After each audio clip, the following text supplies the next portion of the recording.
안녕하세요. 구루잠입니다. 네, 이번 시간은 국가직무능력표준 NCS부터 시작하겠습니다. 이 부분은 출제가 자주 되는 내용은 아니어서 출제 내용 중심으로 간략하게 정리하겠습니다. 자, 직무는 이제 다양한 직무들이 있잖아요. 그리고 이 각각의 직무에 요구되는 능력들이 있는데요. 능력은 다시 말해서 지식, 기술, 태도입니다. 이렇게 각 직무에 요구되는 지식, 기술, 태도에 대한 기준을 국가가 만든 거예요. 이게 국가 직무 능력 표준이다. 그래서 각각의 직무에 대해서 모든 직무들에 대해서 지식, 기술, 태도를 이제 정리했어요. 이게 국가 직무 능력 표준이다. 그래서 같이 한번 읽어보겠습니다. 산업 현장에서 직무를 수행하기 위해 요구되는 지식, 기술, 태도 등의 내용을 국가가 표준화한 것, NCS, 국가직무능력 표준이다. 그래서 여기서 자주 출제가 되는, 여기가 자주가 아니고 출제되었던 내용은 국가직무능력 표준 NCS의 분류 기준에서 직무는 어느 분류에 속해 있는지를 알아야 합니다. 네, 직무는 여기 나와 있듯이 세 분류에 속합니다. 국가직무능력 표준의 세 분류가 직무이다. 그리고 두 번째, 수준체계. 수준체계는 어떻게 구성되어 있는지를 기억하셔야 합니다. 수준체계는 1수준부터 8수준까지로 구성이 되어 있어요. 그래서 1수준은 단순 반복 과업을 수행하는 단순한 수준이라면 8수준은 최고도의 숙련이 요구되는 책임과 권한이 부여되는 최고 수준이다. 네. 그래서 업무 전반에 이렇게 책임 권한을 갖는다. 요 두 가지는 먼저 기억을 하시고요. 그 다음에 간단하게 정리를 해보겠습니다. 그래서 한국 국가직무능력 표준은 한국 고용직업 분류를 중심으로 분류를 한 거예요. 한국 고용직업 분류를 중심으로 했고 한국 표준직업 분류와 표준산업 분류를 참고했습니다. 그래서 대, 중, 소, 세 분류, 능력 단위 순으로 구성이 됩니다. 그리고 세 분류는 직무라고 했습니다. 그래서 직무는 세 분류에 해당한다. 다시 NCS에서 직무는 세 분류에 해당한다. 그리고 여기 능력 단위 있죠. 능력 단위는 직무의 하위 분류인데 요 능력 단위 구성을 보시면 직무의 하위 단위가 이제 능력 단위. 그래서 하나의 직무는 여러 개의 능력 단위로 구성이 되어 있어요. 그리고 요 능력 단위 아래에는 각 능력 단위별로 능력 단위 요소, 적용 범위 및 작업 상황, 평가 지침, 직업 기초 능력 이렇게 있고 또 능력 단위 요소의 밑에는 수행 준거, 지식, 기술, 태도 네, 이렇게 구성이 됩니다.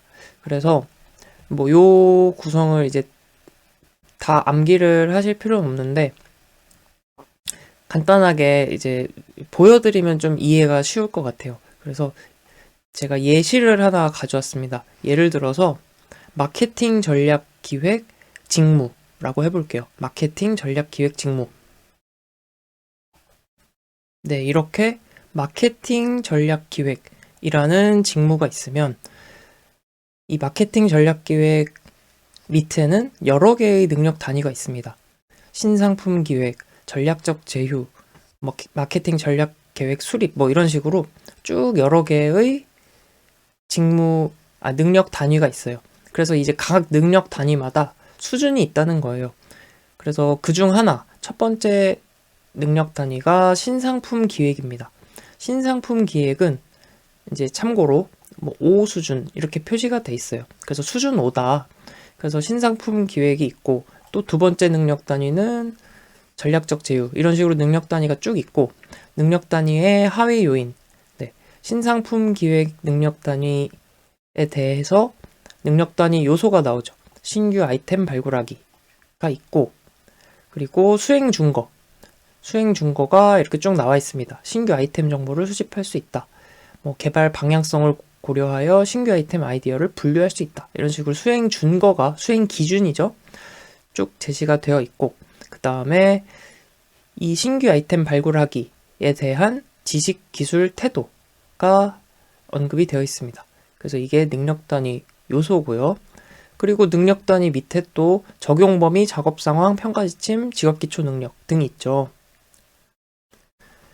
이 신상품 기획 능력 단위에 대한 적용 범위, 작업 상황, 평가 지침, 직업 기초 능력. 그래서 이게 글씨가 좀 작아서 잘 안 보이시겠지만 적용 범위 및 작업 상황 하면 뭐 신상품 기획 이 능력 단위에 대한 고려 사항, 자료, 뭐 장비 및 도구, 재료 이런 것들이 작성이 돼 있고요. 평가 지침 마찬가지, 평가 방법, 평가 시 고려 사항 등에 대해서 이제 언급이 되어 있습니다. 그리고 직업 기초 능력에는 뭐 의사소통 능력, 수리 능력, 문제 해결 능력 이렇게 순위로 매겨서 중요한 순위대로 이렇게 작성이 되어 있습니다.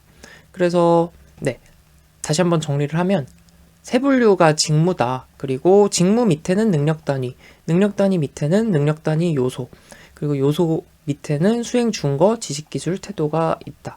네, 이렇게 정리를 하시고 그 다음에 네, 그래서 요 부분들 기억을 하신 다음에 문제를 정리하시면 되겠습니다. 그래서 가장 중요한 거는 직무라는 거 세 분류, 그리고 1수준부터 8수준의 수준 체계로 구성이 되어 있다라는 것은 반드시 기억을 해주시면 좋겠습니다. 그래서 NCS가 이 직무 하나에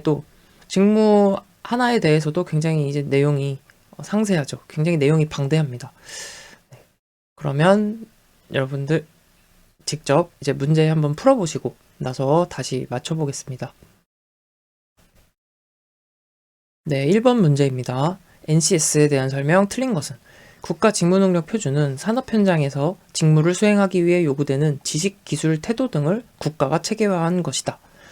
국가 직무능력 표준 분류는 직무의 유형을 중심으로 단계적으로 구성하였다. 네, 맞는 얘기입니다. NCS를 활용하여 교육 훈련 프로그램 및 자격 종목을 설계할 수 있다. 네, 그렇습니다. 그래서 NCS에 실제로 이제 이런 훈련 프로그램 활용에 대해서도 이제 기록할 수 있는 그런 부분이 있습니다. 그리고 국가 직무능력 표준의 수준 체계는 1수준에서 8수준의 8단계로 구성이 됩니다. NCS에 관한 설명. 틀린 것은 네, 1번 봤던 내용이고요. 2번 먼저 보겠습니다. 한국 고용직업 분류를 참고했죠. 네, 그래서 고용직업 분류를 기초로 해서 한국 표준산업 분류를 이제 참고해서 만들었습니다.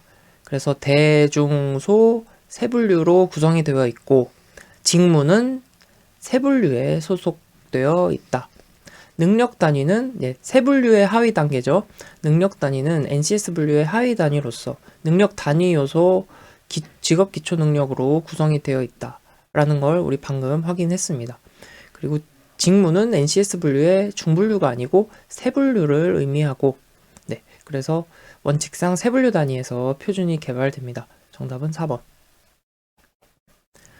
3번 NCS에 대한 설명. 가장 거리가 먼 것. 능력 단위 요소는 적용 범위와 작업 상황으로 구성된다. 자, 적용 범위 및 작업 상황은 능력 단위 요소의 하위 요인이 아니고 능력 단위의 하위 요인이죠. 능력 단위 요소는 뭐가 있었어요? 능력 단위 요소 밑에는 수행 준거, 네, 그리고 지식, 기술, 태도, 네, 이렇게 되어 있었죠. 그래서 1번이 틀린 내용이고요. 직무의 하위 구성 요소는 능력 단위이다. 직무 능력 표준 NCS는 네, 요거 아까 봤던 선택지고요. 능력 단위별로 평가 지침, 직업 기초 능력을 규정합니다. 다음에 해당하는 NCS 수준 체계. 정의, 독립적 권한 내에서 해당 분야의 이론 지식 자유롭게 활용, 일반적 훈련으로 다양한 과업 수행, 타인에게 해당 분야 및 지식 및 노하우를 전달할 수 있는 수준. 그래서 정의, 뭐 지식, 기술, 역량 이렇게 나와 있는데 이거는 쭉 읽어보시고 그냥 6수준이다 이렇게 정리를 하세요. 이건 그냥 딱 한 번 나왔기 때문에 1수준부터 8수준까지 암기하는 거는 상당히 좀 비효율적이고 전혀 권하지 않습니다. 그래서 그냥 요 내용을 읽고 이렇구나 이해하고 이게 6수준이구나 네, 그냥 이렇게만 정리하고 넘어가셔도 되겠습니다. 이번에는 한국 직업 전망입니다. 한국 직업 전망은 1999년부터 발간이 되었어요. 1999년부터 발간이 되었고 어떤 직업 분류를 기초로 했을까요? 네, 한국 직업 전망도 고용 직업 분류의 세 분류에 기초했다. 고용 직업 분류의 세 분류 네 자리 숫자죠. 네, 그래서 한국 고용 직업 분류 세 분류에 기초했다. NCS도 앞에서 방금 공부한 NCS도 고용 직업 분류를 기초로 했어요. 그쵸? 그래서 한국 직업 사전, 한국 직업 전망 모두 고용 직업 분류의 세 분류를 기초로 했다. 네. 그리고 이어서 종사자 수가 일정 규모 이상인 경우를 원칙으로 직업을 선정했습니다. 3만 명 이상 종사하고 있는 직업 중에서 선정을 했다라는 얘기고요. 직업별로 대표 직업명, 하는 일, 업무 환경, 되는 길, 적성 및 흥미, 평균 임금, 일자리 전망, 관련 직업, 직업 코드, 관련 정보처 등으로 구성이 되어 있습니다. 네. 그리고 한국 직업 전망은 향후 몇 년간, 요거 기억을 하셔야 돼요. 향후 10년간 전망을 기술한 겁니다. 향후 5년이 아니고 향후 10년간. 네. 그래서 여기 빈칸 부분 중심으로 기억을 하시면 되겠습니다. 그래서 한국 직업 전망에서는 일자리 전망의 결과를 5개 구간으로 제시했어요. 감소, 다소 감소, 현 상태 유지, 다소 증가, 증가. 네, 이렇게 5개 구간으로 구분했다. 그래서 감소는 마이너스 2% 이상인 경우 감소고요. 다소 감소는 마이너스 2%에서 마이너스 1%. 그러니까 마이너스 2% 미만, 마이너스 2 초과, 미만, 마이너스 1% 초과 이렇게 되겠죠. 죄송합니다. 마이너스 1% 이상이 되겠죠. 그래서 마이너스 2에서 마이너스 1% 사이, 그리고 현 상태 유지는 마이너스 1에서 1% 사이, 다소 증가는 1에서 2%까지. 그래서 이게 플러스를 말하는 거죠, 여기는. 그리고 증가는 플러스 2% 이상인 경우에 증가로 전망을 합니다. 그래서 이렇게 5개 구간으로 구분해서 제시했다. 다시 한번 정리를 할게요. 한국 직업 전망은 1999년부터 발간을 했고 한국 고용직업 분류 세 분류를 기초로 했다. 그래서 이런 발간 서적들이 대부분 한국 고용직업 분류를 기초로 했어요. 왜 그럴까요? 고용직업 분류는 고용노동부에서 만든 거잖아요. 그러니까 표준 직업 분류 같은 경우는 이제 통계청이고, 그래서 이렇게 고용 관련된 그 내용들 고용노동부에서 고용직업 분류를 만들었으니까 이제 이 분류를 더 많이 이제 활용을 하는 거겠죠. 네. 그리고 향후 10년간 전망을 기술했고 5개 구간으로 구분해서 전망을 했다. 그러면 문제 먼저 풀어보신 다음에 같이 확인해 보겠습니다. 1번 문제입니다. 문제 보면서 또 한국 직업 전망 내용 정리하도록 하겠습니다. 틀린 것을 찾는 문제인데요. 제공하는 정보, 하는 일, 해당 직업 종사자가 일반적으로 수행하는 업무 내용, 과정에 대해 서술하였다. 관련 학과는 일반적 입직 조건을 고려해서 대학에 개설된 대표 학과명만을 수록하였다. 이렇게 만 하면 좀 주의 깊게 봐야 됩니다. 대학에 개설된 대표 학과명만 수록한 것이 아니고 특성화 고등학교, 직업훈련기관, 직업전문학교의 학과명도 수록이 되어 있습니다. 그래서 2번이 틀린 내용. 적성과 흥미는 해당 직업에 취업하거나 업무를 수행하는 데 유리한 적성, 성격, 흥미, 지식 및 기술 등을 수록하였습니다. 학력은 고졸 이하, 전문대졸, 대졸, 대학원졸 이상으로 구분해서 제시하였다. 2번입니다. 한국직업전망에서 제공하는 정보. 틀린 것은 하는 일, 해당 직업 종사자들이 일반적으로 수행하는 업무 과정을 수록했다. 네, 여러 직업을 포함하는 경우에는 세부 직업별 수행하는 업무를 소개하였고요. 네, 되는 길, 교육, 훈련, 관련 학과, 관련 자격 및 면허, 입직 및 경력 개발로 구분하여 수록하였다. 적성과 흥미, 네, 위에서 봤죠. 그래서 네, 이런 적성, 성격, 흥미, 지식, 기술을 수록한 거고요. 일자리 전망, 향후 5년이 아니고 향후 10년간이라고 했습니다. 10년간 5개 구간으로 나눠서 제시했다. 정답 4번. 네, 틀린 것을 찾는 문제입니다. 정량적, 정성적 분석을 통한 전망 결과를 현장 전문가, 직업 및 고용 전문가 등의 검증을 통해 최종 확정하였고요. 고용 전망 결과는 향후 10년간의 연평균 고용 증감률을 고려해서 5개 구간으로 나누어 제시했죠. 2번이 틀린 내용. 그리고 3, 4번 마저 읽으면서 정리하겠습니다. 한국 고용직업분류의 세 분류를 기준으로 종사자 수, 직업정보 제공 가치, 직무의 배타성 등을 고려해서 선정하였고요. 관련 정보처로서 직업정보와 관련된 정부 부처, 공공기관, 학회 등의 기관 명칭, 홈페이지 주소 등을 수록하였다. 그래서 이 한국직업전망은 이제 2년마다 발간이 됩니다. 그래서 2년마다 직업을 선정해서 이제 발간이 되는 자료가 되겠습니다. 한국직업전망 옳은 것은 1번 2001년이 아니고 1999년부터 발간되기 시작했고요. 수록직업 선정 기준은 한국 표준직업분류의 세 분류가 아니고 한국 고용직업분류의 세 분류에 근거한다 라고 했어요. 직업에 대한 고용전망은 5개 구간, 네, 그래서 감소, 다소 감소, 중간에 현상태 유지가 하나 더 있습니다. 4번 해당 직업 종사자의 일반적인 근무 시간, 근무 형태, 육체적, 정신적 스트레스 정도 등을 근무 환경으로 서술한다. 네, 그래서 4번이 맞는 내용입니다. 네, 여기 육체적, 정신적 스트레스 정도가 나오니까 한 가지 더 복습을 해볼게요. 한국 직업전망에서는 이렇게 근무 환경으로 서술을 하는데 우리 한국 직업사전 공부할 때 부가직업 정보에 작업 강도 항목이 있었어요. 그쵸? 네, 작업 강도 항목에서는 육체적 노동 강도에 대해서 언급을 하고 정신적 노동 강도는 고려하지 않았다라는 거 기억하고 계시죠? 네, 기억하고 계시리라 믿습니다. 그래서 정신적 작업 강도, 부가직업 정보의 작업 강도 암기도 했었죠. 아가 보는 게 보통 힘든 게 아니야. 아주 힘들어. 그래서 아주 가벼운 작업, 보통 강도, 그 다음에 힘든 강도, 아주 힘든 강도 이렇게 5단계가 있었고 48에 20, 40 플러스 48에 2040 플러스였습니다. 네.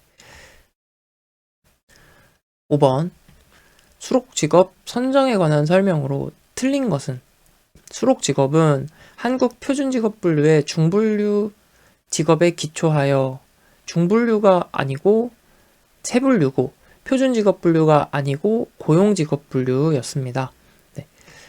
일정 규모 이상 3만 명 이상인 직업이죠. 나머지 읽어보면서 또 정리를 할게요. 직업 정보의 연결성을 높이기 위해서 워크넷 직업 진로에서 제공되고 있는 직업 단위를 기본 정보 단위로 사용하였고요. 직업 선정 시 캐코가 이제 고용직업 분류입니다. 고용직업 분류의 세 분류 직업 중 승진을 통해 진입하게 되는 관리직은 제외하였다. 직무가 유사한 직업들은 하나로 통합하거나 소분류 수준에서 통합하였다. 그쵸? 왜냐하면 한국 직업전망에서 이제 세분류 수준으로 분류를 한 거니까 통합을 하게 되면 보다 상위 수준에서 통합을 해야겠죠. 그러니까 소분류 수준에서 통합을 하였다. 6번 직업전망 틀린 것은 네, 정답 몇 번이죠? 네, 정답은 3번입니다. 3개 구간이 아니고 5가지 수준, 5개 구간으로 구분했습니다.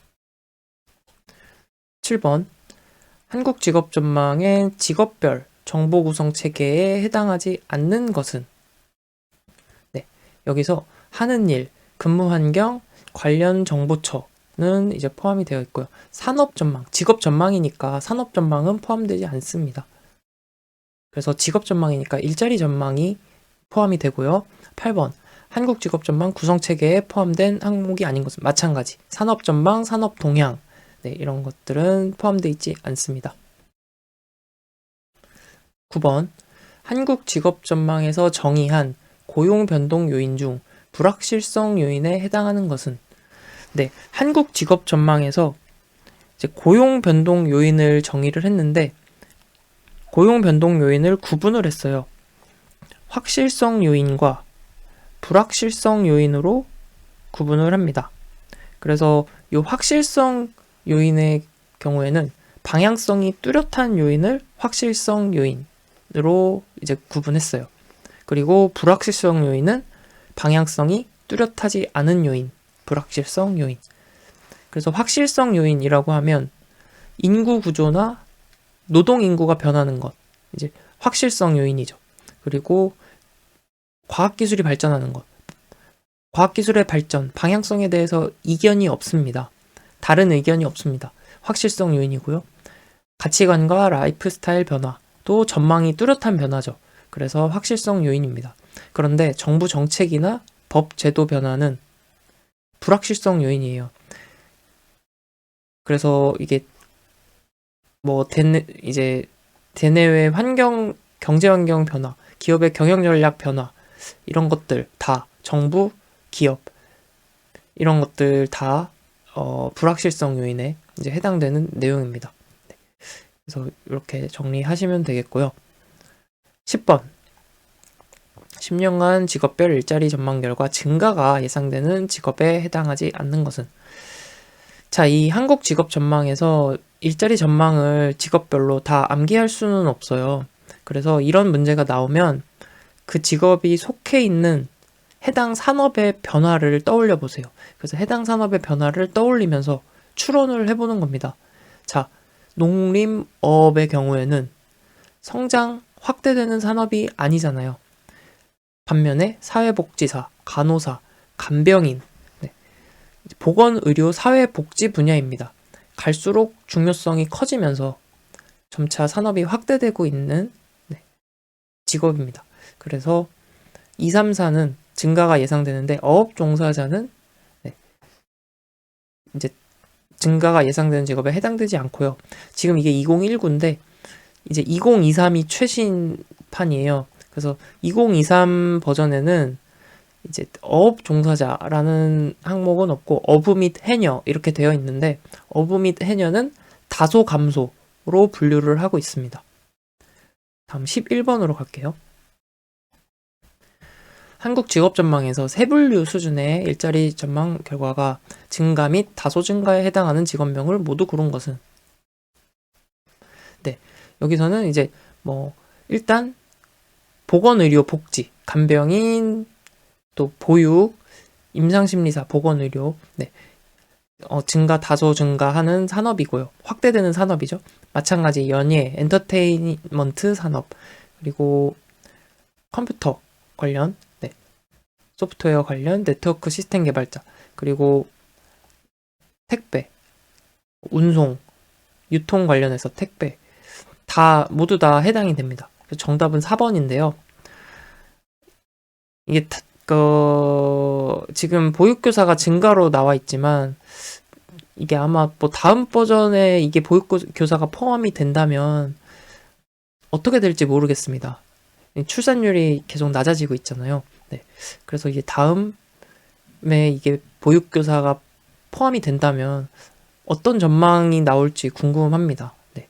그래서 2023년도 버전에는 보육교사가 없어서 이제 아직 확인이 안 되고 있습니다. 그래서 이거는 이제 그냥 암기를 하지 마시고 말씀드렸듯이 암기를 하지 마시고 해당 산업의 변화 또 사회상의 변화 이런 것들을 추론해서 풀어보시면 되겠습니다.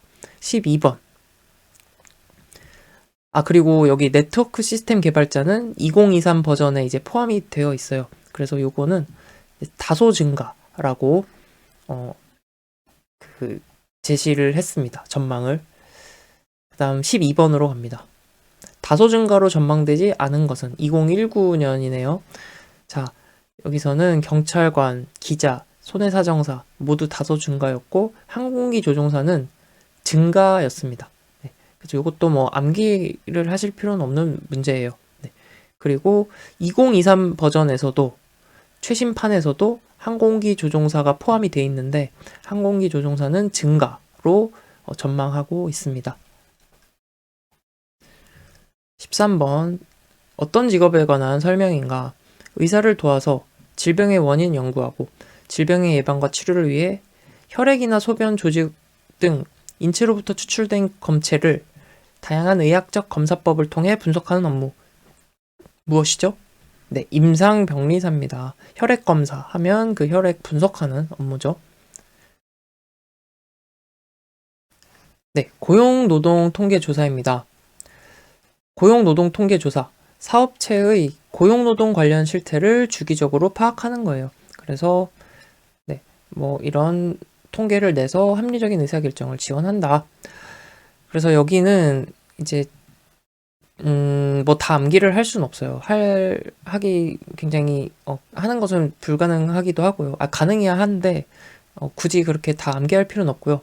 중요한 거는 요 사업체 노동력 조사는 가장 기본이 되는 이제 조사라고 보시면 되고, 그래서 분명하게 정리를 하시면 되고요. 나머지는 빈칸, 굵은 글씨 중심으로 정리를 한 다음에 그리고 나서 문제 풀면서 같이 정리를 하시면 되겠습니다. 그래서 먼저 사업체 노동력 조사, 가장 기본적인 통계라고 할 수 있고요. 그래서 매월 실시합니다.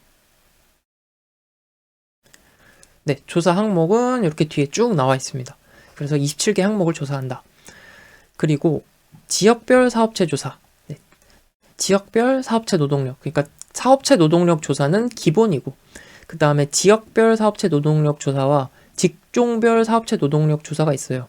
이 둘은 연 2회 실시를 합니다. 네, 이렇게 구분을 하세요. 사업체 노동력 조사는 기본 조사 매월 하는 거고 지역별, 직종별 사업체 노동력 조사는 연 2회 실시한다. 네. 그 다음에 기업체 노동비용 조사는 연 1회 실시를 합니다. 네. 그렇구나. 네. 뭐 노동비용 조사가 좀 까다로우니까 연 1회 하는구나. 뭐 이렇게 네. 너무 갖다 붙였나요? 네. 이렇게 기억을 하시면 좋겠고요. 그 다음 사업체 근로자 현황 조사는 이제 연 2회 이제 실시를 하고 근로자 5인 이상 기업에 대해서 실시를 한다. 네. 그 다음에 직종별 사업체 노동력 조사는 지역별과 마찬가지로 연 2회 실시하고 상용 근로자 5인 이상에 대해서 이제 실시를 한다. 요거를 기억을 해주세요. 직종별. 그래서 네, 5인 이상 기업에 대해서 실시를 하고 그 다음 고용 형태별 근로조사는 근로실태 조사는 연 1회 실시가 되고 임금 근로자 1인 이상에 대해서 조사를 합니다. 특고 포함되어 있는데 특고라는 것은 특수고용자를 말합니다. 특수고용자를 포함해서 임금 근로자 1인 이상인 경우 모두 포함이 되는 게 고용 형태별 근로실태 조사입니다. 다음 시도별 임금 및 근로시간 조사. 시도별 임금 근로시간은 연 1회 실시하고 상용 근로자 5인 이상 이렇게 실시합니다. 그래서 가장 핵심 좀 반드시 기억을 하셔야 되는 거는 사업체 노동력 조사 기본적인 조사로서 매월 실시를 한다라는 거, 그리고 지역별 직종별 사업체 노동력은 1년에 2번 조사를 실시하고요. 그래서 직종별 사업체 노동력 조사 상용 근로자 5인 이상 기업인 경우에 이제 실시를 한다. 네. 요거는 반드시 좀 정리를 해두시면 되겠습니다. 간단하게 복습해 보시고요. 문제까지 풀어 보시겠습니다. 네, 1번 문제부터 보겠습니다. 고용노동통계조사의 각 항목별 조사 대상의 연결이 틀린 것은 시도별 임금 근로시간 조사 상용 5인 이상 사업체 대상으로 임금체계 정년제 임금 피크제 조사 상용 1인 이상 사업체 직종별 사업체 노동력 조사는 네, 어떤 거죠? 근로자 1인이 아니고 상용 근로자 5인 이상이었습니다. 그래서 직종별은 상용 근로자 5인 이상이고 지역별 사업체 노동력 조사 종사자 1인 이상 20만 개 사업체네요. 200,000개니까 만 10만 네 20만 개 사업체 대상으로 조사를 한다. 그래서 아 그렇구나 이렇게 이해하시면 되겠습니다. 2번 조사 주기의 연결이 틀린 것을 사업체 노동력 조사는 1년에 한 번 가장 기본적인 조사 1년에 한 번이 아니죠. 매월 조사한다 그랬죠. 그래서 2번은 1번입니다.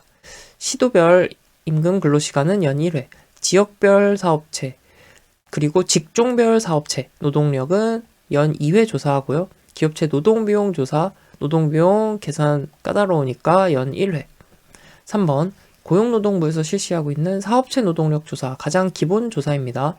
현원 틀린 것을 찾는 문제예요. 현원 빈 일자리 및 입이직에 관련된 사항과 고용, 임금, 근로시간에 관한 사항을 조사한다. 네, 그렇고요. 조사 대상은 종사자 1인 이상 민간사업체 및 공공기관 등 층화 계통 추출 방법으로 추출한다. 아, 그렇구나. 이해하시면 됩니다. 층화 계통이라는 것은 표본이 계층화된다 라는 겁니다. 표본을 계층화해서. 그러니까 뭐 인구 비례에 따라서 예를 들어 사업체 규모에 비례해서 표본을 추출한다. 이런 의미로 이해하시면 됩니다. 다음 3번 거시 경제 지표 산정 및 임금 고용 관련 정책의 기초 자료를 제공하는 데 목적이 있고요. 분기별로 조사하여 사업체 노동력의 변동 추이, 분기가 아니고 매월 조사를 한다. 4번 고용을 주제로 하는 통계가 아닌 것은 경제활동 인구 조사, 노동 패널, ICT 인력 동향 실태 조사, 사업체 기간제 근로자 현황 조사. 일단 1번, 4번은 고용을 주제로 한 게 맞다는 걸 알 수 있고요. ICT 인력 동향 실태도 마찬가지입니다. 노동 패널 조사가 아닌데요. 이제 이 노동 패널 조사, 패널 조사라는 것은 그 패널을 선정해서 조사 대상을 선정해서 일정한 주기로 계속 반복해서 조사하는 방식이 패널 조사입니다. 그래서 한국 노동 패널 조사는 한국노동연구원에서 실시를 하는데 도시지역 가구들 중에 표본을 정해가지고 가구의 소득 그리고 교육, 뭐 경제활동 이런 것들 등등등을 조사합니다. 그래서 매년 종단적으로 시간 흐름에 따라 추적 조사하는 게 노동 패널 조사. 그래서 고용을 주제로 하는 것은 아닙니다.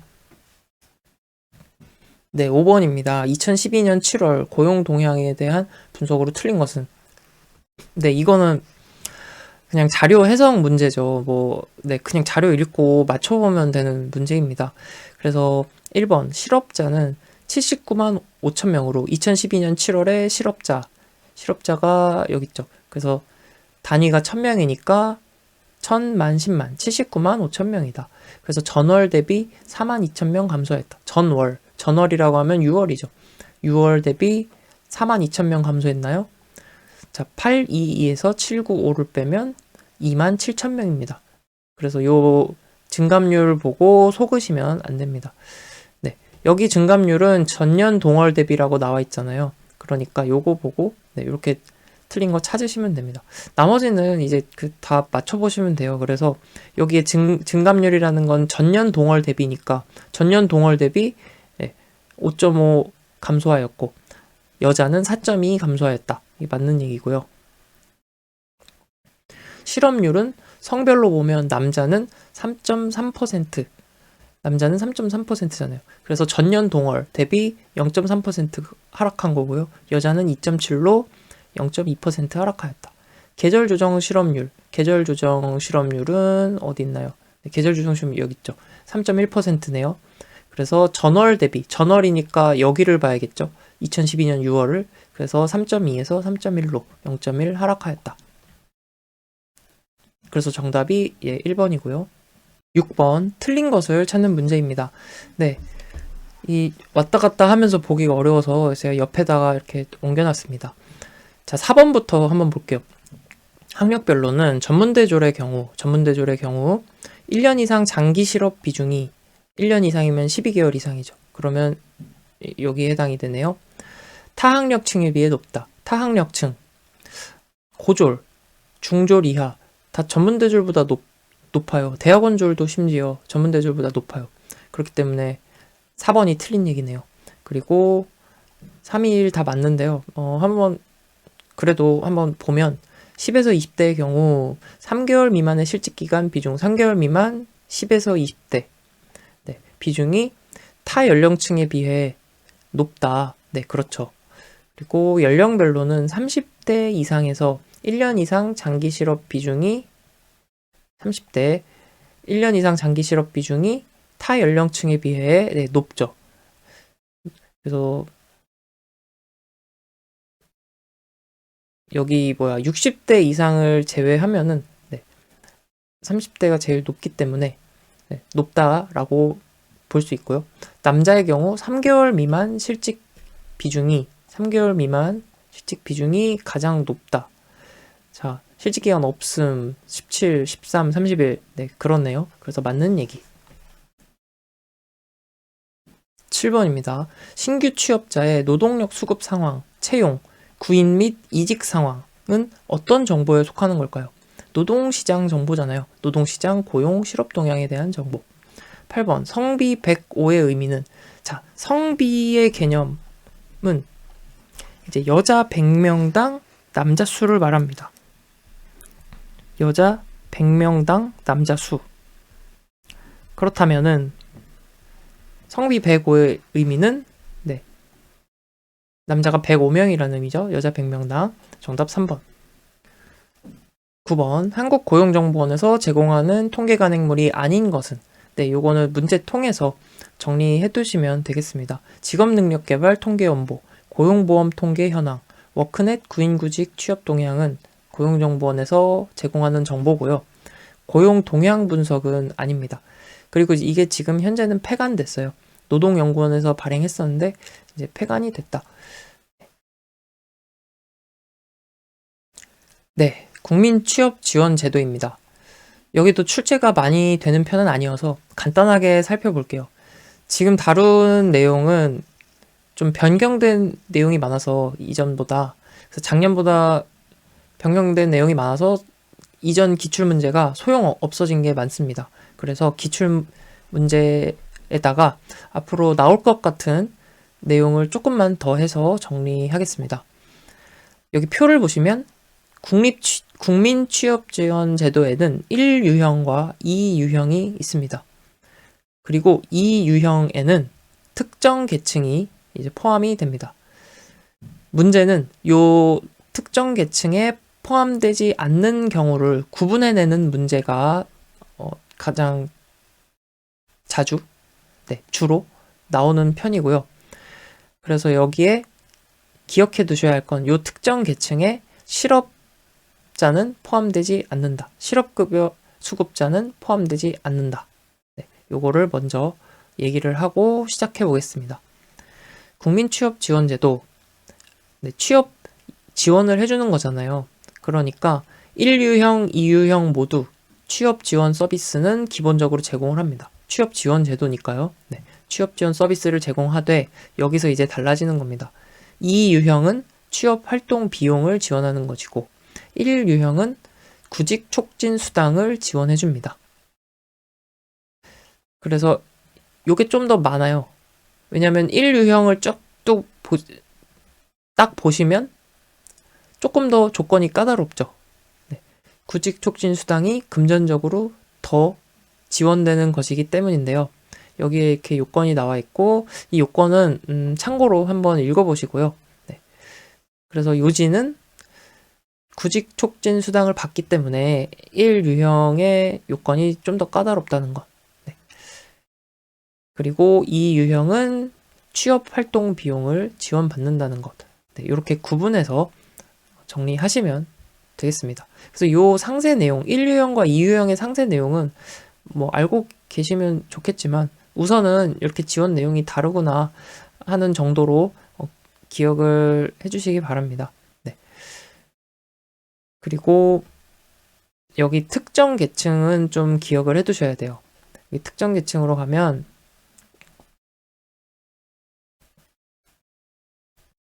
특히 굵은 글씨 부분 기억을 해두시기 바랍니다. 여기에 기초생활수급자, 북한 이탈 주민, 구직 단념 청년은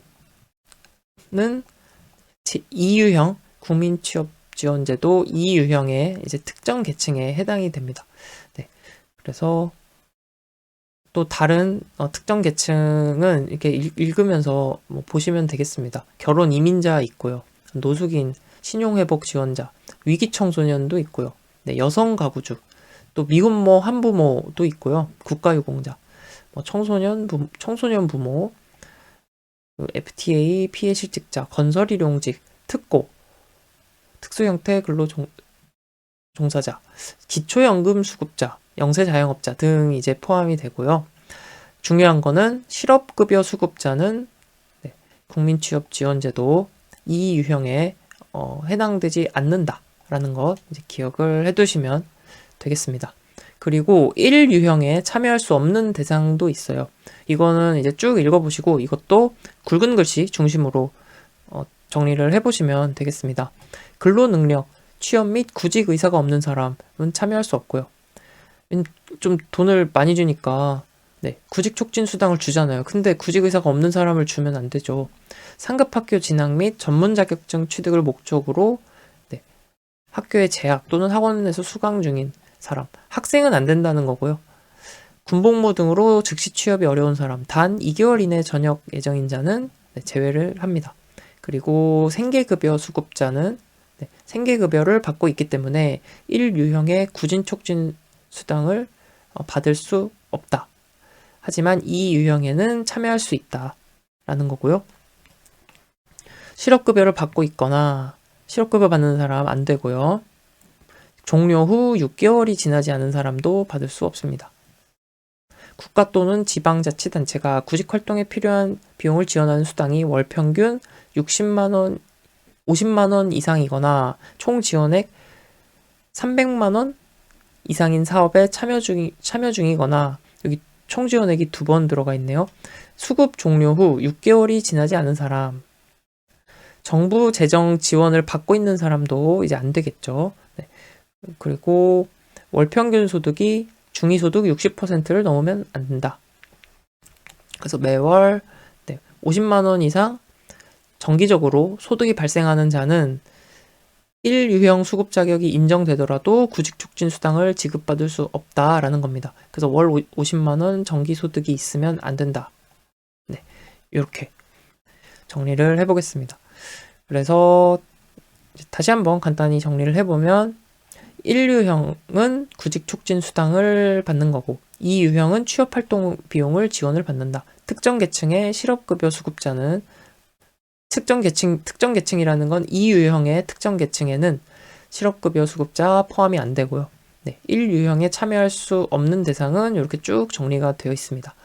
그래서 주로 이제 다른 데서 지원을 받고 있거나 소득이 좀 일정 금액 이상이면 지원을 받을 수 없다라는 거죠. 그리고 학생 지원 받을 수 없고요. 이렇게 정리하시고 문제 풀어보신 다음에 같이 확인하도록 하겠습니다. 문제 푸시기 전에 국민 내일 배움 카드 빼놓고 갈 뻔했네요. 국민 내일 배움 카드 국민 누구나 신청 가능한 것이죠. 그래서 이제 다만 신청이 불가능한 경우가 있어요. 그러니까 이거 그 직업훈련 받을 때 이제 국비 지원을 받을 수 있는 거죠. 그래서 이 카드를 사용해서 국비 지원을 받아서 교육을 받을 수 있다. 그래서 1인당 300만 원부터 500만 원까지 지원이 됩니다. 훈련비의 45에서 85%를 지원받는다. 유효 기간은 발급일로부터 5년입니다. 그래서 300에서 500만 원까지 지원을 받을 수 있고 발급일로부터 5년이 유효 기간이다. 요거를 기억하시고요. 그리고 이제 지원 제외 대상은 이제 뒤에서 따로 정리하도록 하겠습니다. 그러면 문제 이제 풀어보시고 확인하겠습니다. 네, 1번 문제입니다. 다음에 해당하는 직업훈련 지원 제도는 훈련 인프라 부족 등으로 인해서 자체적으로 직업훈련 실시하기 어려운 중소기업들을 위해 대기업 등이 자체 보유한 우수 훈련 인프라를 활용하는 거예요. 그래서 중소기업을 교육 훈련 도와주는 거죠. 이거는 국가 인적자원 개발 컨소시엄에 대한 설명입니다. 그래서 문제 통해서 정리하시고요. 다음 2번. 국민취업지원제도 2유형에 해당하지 않는 것은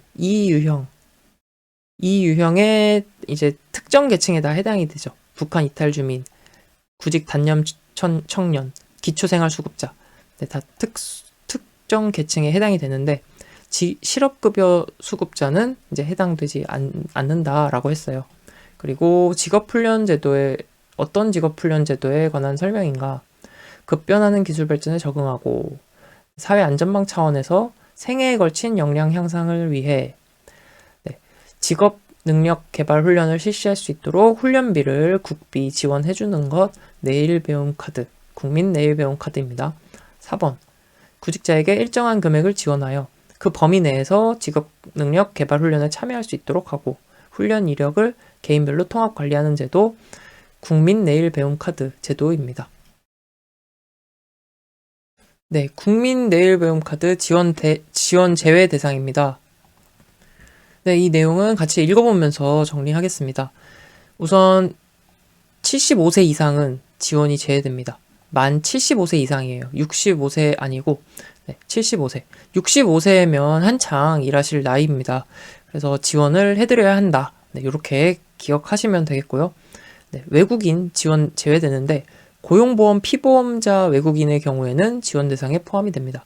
그리고 공무원, 사립학교 연금법, 교원이죠. 그리고 교원이나 공무원, 군인, 현직 중인 자는 지원이 제외됩니다.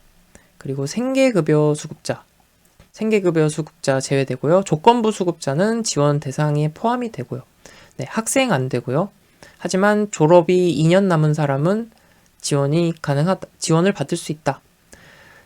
그리고 대규모 기업에 고용된 만 45세 미만인 자로서 최근 3개월 월 평균 임금이 300만 원 이상인 경우는 지원받을 수 없습니다. 단 고용이 불안정한 계층, 기간제, 파견, 단시간, 일용 근로자의 경우에는 지원받을 수 있고요. 또 마찬가지 좀 고용이 불안정한 사람이죠. 고용이나 수입이 90일 이상 무급휴직 중인 사람, 육아휴직 중인 사람, 취업훈련을 신청한 날부터 180일 이내에 이직 예정인 사람은 지원 대상에 포함이 됩니다. 그리고 과세표준 확정 신고의 예외 사업자 또는 영리를 목적으로 자기의 계산과 책임하에 근로를 제공하는 사람으로서 최근 3개월간 월평균 소득이 300만 원. 그러니까 뭐 직장인이든 개인 자영업자든 300만 원이 이제 기준이 되는 거죠.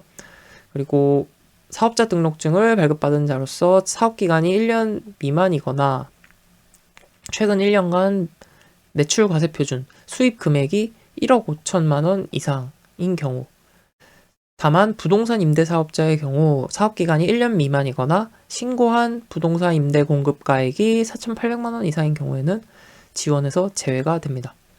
그리고 다른 기관에서 훈련비를 지원받으면 국립 내일 배움 카드 지원을 받을 수가 없습니다. 그래서 뭐 굵은 글씨 중심으로 이제 정리를 하시는데 우선 만 75세 이상 안 된다. 요거를 기억을 해두시고요. 나머지는 이제 뭐 외국인인데 고용보험 피보험자 상식적으로 이게 맞는 거잖아요. 그리고 공무원, 교원, 군인, 현직인 사람들 안 되는 거고요. 그리고 다른 데서 이제 비용 지원을 받고 있기 때문에 생계급여 수급자는요. 그리고 학생 안 되겠고요. 그리고 여기서 300만 원 기준으로 소득, 임금 300만 원 기준으로 구분이 된다. 그리고 자영업자인 경우에는 이렇게 1억 5천 4,800만 원 이렇게 정리하시면 되겠습니다. 간단하게 여러분들이 정리를 해보시고요. 문제까지 풀어보시겠습니다. 근데 잠깐 문제 푸시기 전에 5번 문제는 풀지 마세요. 5번은 청년 내일 채용 공제 관련 문제인데요. 올해부터 폐지됐기 때문에 5번 문제는 생략하셔도 되겠습니다. 네, 그러면 1번 문제부터 보겠습니다. 국민 내일배움카드 제도를 지원받을 수 있는 자는 만 65세인 사람, 가능하죠. 한창 일하실 나이라고 했습니다. 그래서 정답 1번이고요. 네, 사립학교 교직원, 교원, 군인, 제외 대상이고요. 다른 기관에서 훈련비 지원받으면 국민 내일배움카드 지원 제외가 됩니다. 2번, 내일배움카드 적용을 받는 자, 공무원 안 되고요. 만 75세 안 됩니다. 그리고 HRD넷을 통하여 직업능력개발 훈련 동영상 교육을 이수하지 아니하는 사람. 네, 이 교육 1시간 이렇게 교육하는 게 있는데 이거를 이제 이수를 해야 할 수 있고요. 그 다음에 대학교 4학년 재학 중인 졸업 예정자. 졸업 2년 이내 남았기 때문에 국민 내일배움카드 지원 받을 수 있습니다. 3번. 지원 대상에 해당하지 않는 것은 한부모 대상자, 지원 대상 맞고요. 한부모, 그리고 기간제 근로자, 고용이 불안정한 사람 가능하고요. 어업인으로서 어업 이외의 직업에 취업하려는 사람, 이것도 맞습니다. 그리고 만 75세 이상은 불가하다. 정답 4번. 직업능력 개발 계좌 발급 대상에 해당하는 사람은 교원 안 된다고 했고요. 만 65세에 가능합니다. 3, 4번 앞에서 봤던 내용입니다. 5번. 5번은 폐지된 사업이기 때문에 삭제하도록 하겠습니다. 고용안정사업은 이제 여러 가지가 있어요. 그 잔잔바리로 출제가 많이 되곤 하는데요. 문제를 같이 풀어보면서 정리하도록 하겠습니다. 먼저 풀어보시면 더 좋겠습니다. 자, 그러면 1번부터 시작을 해볼게요. 다음은 무엇에 대한 설명인가? 근로자를 감원하지 않고 고용을 유지하거나 실직자를 채용하여 고용을 늘리는 사업주를 지원한다. 그래서 고용 안정을 위한 사업이죠. 고용 안정 사업에 해당되는 내용입니다. 고용 안정 사업 중 고용 조정 지원에 해당하지 않는 것은, 자, 이제 경기가 변동하거나 산업 구조가 변하면은 기업 입장에서는 사업 규모를 축소하거나 폐업을 할 수밖에 없게 되는데요. 이렇게 고용 조정이 불가피한 상황에서 고용을 유지한다거나 아니면 재고용을 한다거나 전직을 지원한다거나 할 때 지원금을 주는 것이 고용 조정 지원입니다. 그래서 고용이 힘든 상황에서 고용을 할 때 지원해 주는 것이고요. 교대제 전환 지원금은 해당되지 않습니다. 3번. 고용 조정 지원을 위한 고용 안정 사업. 고용이 힘들 때, 어려운 상황일 때, 어려운 상황이지만 고용을 유지할 때 지원해 주는 것이 고용 조정 지원이라고 했어요. 그래서 고용 유지 지원금이 고용 안정 사업에 고용 조정 지원을 위한 고용 안정 사업에 해당이 되는 거죠. 정규직 전환 지원금에 이제 해당되는 게 아니고요. 고용 촉진 지원금은 취약계층 고용했을 때 사업주한테 지원금을 주는 게 고용 촉진 지원금. 세대 간 상생 고용 지원금은 지금은 폐지됐습니다. 예전에 한시적으로 운영했던 제도입니다. 4번. 일자리 창출을 위한 정책과 가장 거리가 먼 것은, 자, 고용 유지 지원금, 시간 선택제 전환, 사회적 기업 육성, 이런 것들은 일자리 창출을 위한 정책이고요. 실업 크레딧 지원은 이제 가장 거리가 멉니다. 그래서 실업 크레딧이라는 것은 실업급여를 신청할 때 실업 크레딧 지원을 받을 수 있어요. 실업자들한테 국민연금 보험료를 그 중에 일부를 지원해 주는 겁니다. 그게 실업 크레딧 지원 제도입니다. 그래서 일자리 창출과는 관련이 없고요. 사회 안전망과 같은 이런 정책, 사회 안전망 분야의 이제 정책이라고 할 수 있습니다. 5번 지역 맞춤형 일자리 창출 지원 사업. 지역 맞춤형 일자리 창출 지원 사업의 목적과 가장 거리가 먼 것. 지역 특성에 맞는 고용 창출, 그리고 직업 능력 개발을 통해 지역 간 노동시장 불균형 해소. 네, 그렇고요. 지역의 고용 관련 비영리 법인과 별도로 지역의 고용 관련 현안 문제를 정부 주도로 해결한다. 네, 이게 틀렸어요. 별도로 정부 주도로 하는 것이 아니라 기관들과 함께, 네, 관련 지역 내 기관들과 함께 협력해서 이제 해결해야겠죠. 지역 산업 등과 연계된 지역 특화형 고용 정책 토대를 마련한다. 지역 차원의 고용 사업 토대로 될 수 있는 인적 네트워크 구성과 지역 노동시장 정보체계 기반을 구축한다. 네, 이렇게 이해하시면 되는 내용이고요. 6번 다음에 해당하는 고용 관련 지원 제도는 비정규직 근로자를 정규직으로 전환합니다. 전일제 근로자를 시간 선택제 근로자로 전환합니다. 네, 그리고 시차 출퇴근, 재택근무제, 유연근무제. 자, 어때요? 비정규직을 정규직으로. 고용 안정이죠. 전일제 근로자를 시간 선택제로. 네, 고용 안정과 관련된 내용입니다. 그래서 고용 안정 장려금 내용이고요.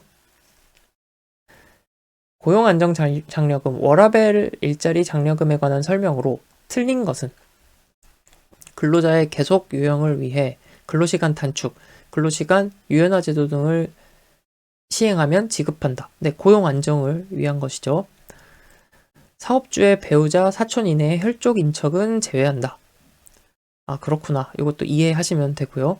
근로시간 단축 개시일이 속하는 다음 날부터 1년의 범위에서 1개월 단위로 지급한다. 아, 네, 그렇구나. 이것도 이해하고 이렇게 정리하시면 됩니다. 임신 근로자의 임금 감소 보전금은 월 최대 24만 원이 아니고 20만 원입니다. 네, 그래서 월 최대 20만 원이다. 4번이 틀린 내용. 사업주 직업능력개발훈련 수행기관 중 전국 고용센터의 업무에 해당하지 않는 것은 전국 고용센터에서는 HRDnet 사용을 인증하고요. HRD넷은 이제 직업훈련 포털이었죠. 그래서 직업훈련 받을 때 이제 가입을 해야 되는데 사용을 인증해주는 것 고용센터에서 하고요. 지정훈련 시설을 인증하고 지정하는 것, 네, 고용센터에서 인정하고 지정하는 것 고용센터에서 하는 업무입니다. 훈련 과정을 지도하고 점검하는 것도 고용센터 업무인데 위탁 훈련 과정을 심사하는 것은 고용센터가 아니고요. 직업능력심사평가원이라는 곳이 있습니다. 직업능력심사평가원에서 위탁훈련 과정을 심사하게 됩니다. 다음, 고용센터의 업무가 아닌 것은 고용보험료 감액 조정 신청. 고용보험료 관련된 내용은 근로복지공단의 업무가 되겠습니다. 그리고 고용센터에서 피보험 자격 취득 신고하고요. 네, 외국인 근로자 취업활동 기간 연장 신청도 고용센터에서 하고요. 육아휴직급여 고용센터에서 담당하는 업무입니다. 직업상담사 업무와 가장 거리가 먼 것은 구인 구직 접수를 하고요. 취업 알선, 채용 여부 확인 등의 직업 소개 업무를 합니다. 그리고 직업 정보를 제공하는 업무, 재반 노동관계법 등을 검토하여 준수 여부를 확인. 이거는 직업상담사가 하는 업무가 아니라 공인노무사가 이런 업무를 하죠. 그래서 3번이 틀린 내용이고요. 채용행사 기획 실행도 직업상담사 업무.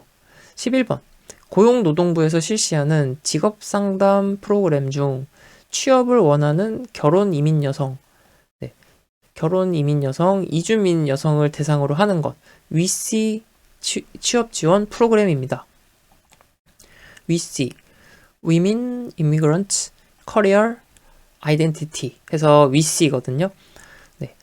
여성 이주민 취업 지원 프로그램입니다. 12번 고용정책을 대상자별로 구분할 때 청년을 대상으로 한 고용정책이 아닌 것은 요거 세 개는 다 청년을 대상으로 한 거고요.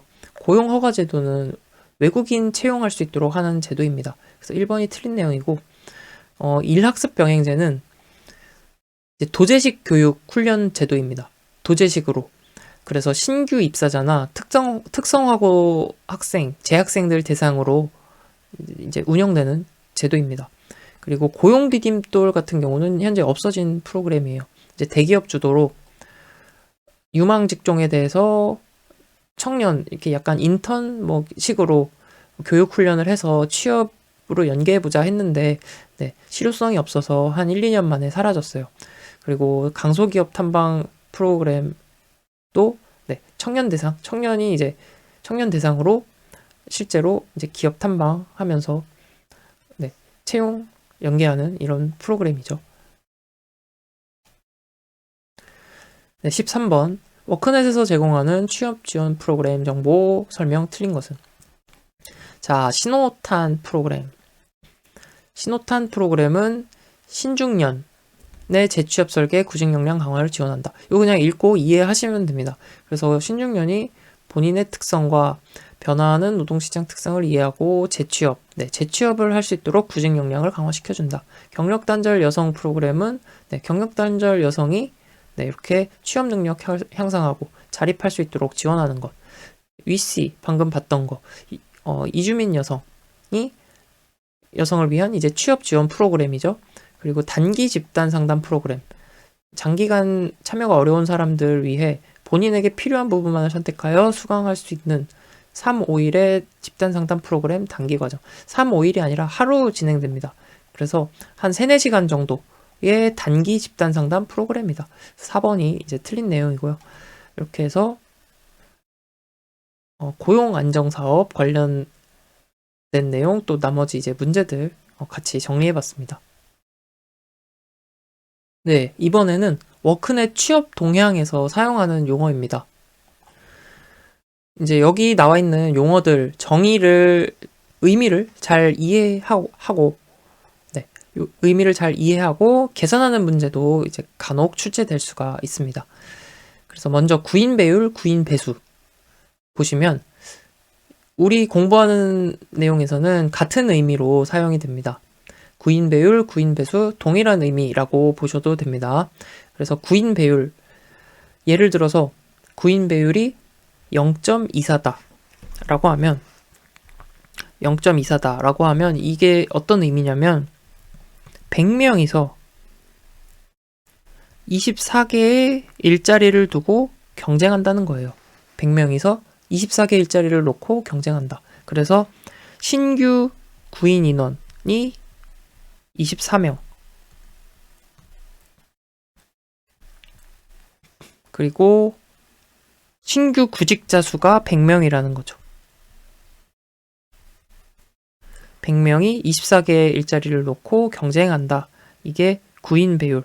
그래서 구인 배율은 신규 구직자 수분의 신규 구인 인원 이렇게 되는 겁니다. 네, 신규 구직자 수분의 신규 구인 인원.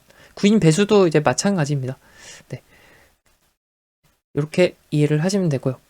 그리고 한 가지 주의해야 될 부분은 구인 배율은 취업 건수와는 무관하다는 거예요. 네, 취업 건수와는 무관하다. 이 얘기를 왜 하냐면 이제 기출문제 조금 뒤에 보시면 아시겠지만 혼동을 주기 위한 정보로 구인 배율을 계산하는 문제에 취업 건수 정보를 끼워 넣어요. 그래서 불필요한 정보를 넣으면서 혼동을 주기 때문에 잘 구분을 해두셔야 됩니다. 이 의미를 정확히 알아야 이제 걸러낼 수 있겠죠. 네. 다음 취업 건수입니다. 취업 건수는 금월 기간에 워크넷에 취업 등록된 건수가 취업 건수. 다음 취업률이라고 하면 구직자 수, 신규 구직자 수분의 취업이 된 사람 수잖아요. 취업 건수. 그래서 여기에다가 곱하기 100을 하니까 퍼센트 값으로 나오게 됩니다. 그리고 충족률이라는 것은 기업 입장에서 채용 인원이 어느 정도로 충족되었는지, 채용하려고 하는 인원이 얼만큼 채워졌는지를 의미합니다. 그래서 신규 구인 인원, 채용하려는 인원 중에 취업 건수, 채용된 건수죠. 네, 여기에다가 곱하기 100을 하니까 마찬가지 퍼센트 값으로 나오게 됩니다. 다음 희망 임금 충족률. 희망임금 충족률은 희망임금이 얼마나 채워졌는지를 의미하는 거잖아요. 희망임금이라는 것은 구직자예요, 구인자 입장이에요. 네, 구직자 입장이죠. 구직자 입장에서 희망임금이 얼마나 채워졌는지. 희망임금에서 제시임금. 제시임금이라는 것은 기업이 제시하는 임금이죠. 그래서 희망임금이 어느 정도, 제시임금이 어느 정도 채워졌는지, 희망임금이 어느 정도 채워졌는지 곱하기 100 하면 %로 나오겠죠. 네. 그래서 실제 임금보다, 희망임금에 비해서 실제 임금이 얼마나 충족됐는지를 의미하는 것. 요게 희망임금 충족률입니다.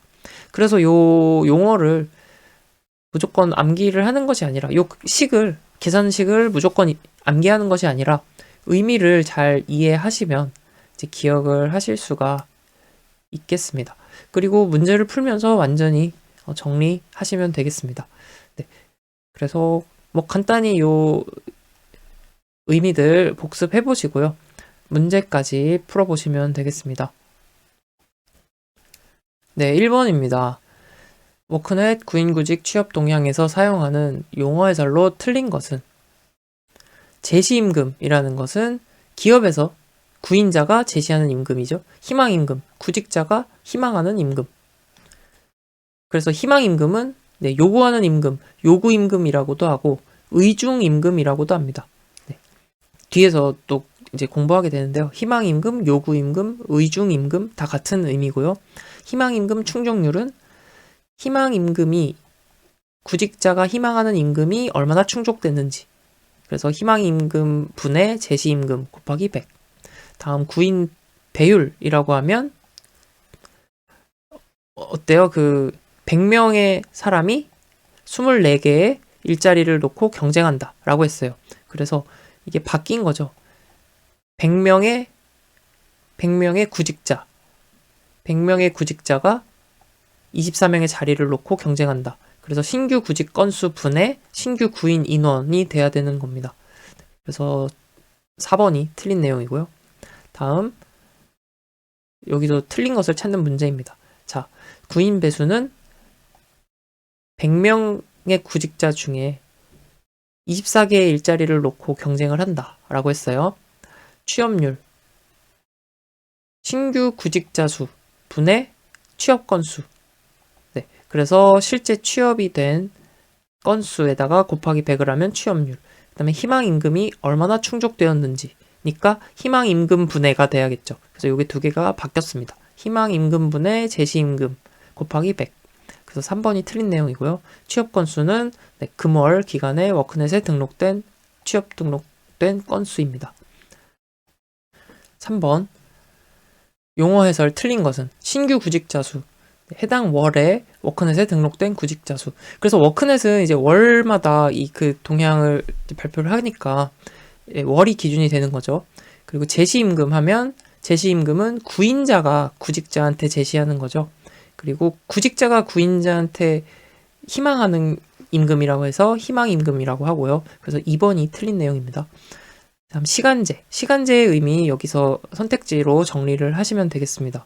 사업장에서 근무하는 통상의 근로자보다 짧은 시간을 근로하는 고용, 시간제의 정의다.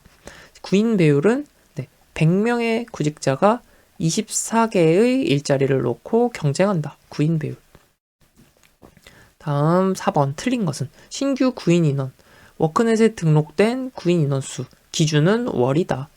희망임금 충족률, 희망임금 분의 제시임금이죠. 그래서 희망임금이 얼마나 충족됐는지, 희망임금은 의중임금이라고도 했고 요구임금이라고도 했습니다.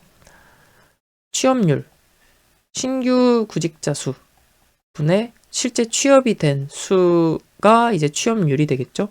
임시직, 그 사업장에 근무하는 통산상이 아니고 통상의 근로자보다 짧은 시간을 근로하게 하는 고용. 그래서 이거는 시간제였죠, 방금. 그래서 임시직이 아니라 시간제의 정의. 5번 틀린 것을 찾는 문제입니다. 희망임금 충족률, 희망임금이 얼마나 충족되었는지를 보는 거죠. 취업 건수, 금월 기간에 등록된 취업 등록수. 시간제, 통상의 근로자보다 짧은 시간을 근로하게 하는 고용이 시간제. 상용직, 고용기간이 1개월 미만인 경우 또는 매일매일 고용되는 경우는 뭐죠? 일용직에 대한 설명이죠. 네. 그래서 4번이 틀린 내용. 충족률의 개념. 충족률은 우리가 희망임금 충족률은 공부했지만 충족률도 똑같아요. 충족률은 기업이 그러니까 인원이 얼마나 충족됐냐라는 의미예요. 기업이 채용하려는 인원수가 얼마나 충족되었는지. 그러니까 구인하려는 인원 중에 취업된 건수를 보면 되겠죠. 그래서 신규 구인 인원 분의 취업 건수 곱하기 100. 그래서 4번입니다. 7번. 구인구직 통계가 다음과 같을 때 구인 배수를 구하래요. 구인 배수, 구인 배율 뭐예요? 취업 건수 상관이 없어요. 그래서 어떻게 해요? 신규 구직 건수 32만 4천 명이 21만 개의 일자리를 놓고 경쟁하는 거죠. 그래서 이거는 324분의 210 나누기 324를 계산을 하면은 제가 계산한 게 여기 있습니다. 네, 0.6481 뭐 이렇게 나와요. 그래서 정답은 2번. 8번. 구인 배수를 구하래요. 구인 배수는 자, 또 취업 건수 정보가 들어와 있습니다. 그래서 혼동하지 마시고 800명이 420개의 일자리를 놓고 경쟁을 해요. 그래서 이걸 계산을 하면은 0.525가 나옵니다. 그래서 정답은 1번. 9번입니다. 취업 건수를 구하는 문제네요. 자, 취업 건수는 취업률 계산하는 식으로 구할 수 있죠. 취업률은 신규 구직자 수 분의 취업 건수 곱하기 100이에요. 네, 그래서 전체 구직자 분의 취업이 된 사람의 비율이 취업률입니다. 그래서 신규 구직자 수는 100명이고 취업 건수는 우리가 몰라요. 여기에다가 100을 곱했더니 취업률 25%가 나왔다. 그래서 X는 25. 정답은 1번이죠. 10번입니다. 똑같은 문제. 취업 건수. 이것도 똑같이 풀어볼게요. 그러면 취업률은 신규 구직자 수분의 취업 건수. 신규 구직자 수는 300명이고 취업 건수는 몰라요. 여기에다가 100을 곱했더니 몇 퍼센트래요? 50%래요. 그러면 3, 1 하니까 X는 150. 그래서 4번이고요. 11번. 구인 배율과 취업률을 구하래요. 구인 배율은 뭐였어요? 신규 구직자 수, 신규 구직 건수 분의 신규 구인 인원이죠. 그래서 200만 명이 신규 구인 인원, 신규 구직자 수 200만 명이 130만 개의 일자리를 놓고 경쟁한다. 네, 요게 구인 배율이 되겠고요. 그 다음에 취업률은 뭐였어요? 취업률은 신규 구직자 수 분의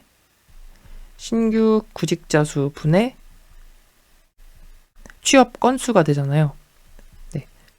그래서 취업 건수에다가 곱하기 100을 한 거니까 신규 구직자 수가 200만 그리고 취업 건수는 68만 건 여기에다가 곱하기 100을 하니까 네, 34%가 되겠네요. 그래서 B는 34. 그리고 20분의 13은 계산을 하면은 0.65가 나옵니다. 네, 그래서 0.65, 34%. 정답은 2번. 네, 이렇게 해서 워크넷 취업 동향에서 사용하는 용어까지 정리를 했습니다. 여기까지 해서 이제 직업 정보론이 끝났어요. 네, 여러분들 이제 서서히 이제 중반도 넘어서고 서서히 이제 끝이 보이기 시작합니다. 남은 두 과목도 이제 화이팅 하시고요. 오늘 이렇게 같이 공부할 수 있어서 정말 감사드리고요. 장시간 동안 정말 고생 많으셨습니다.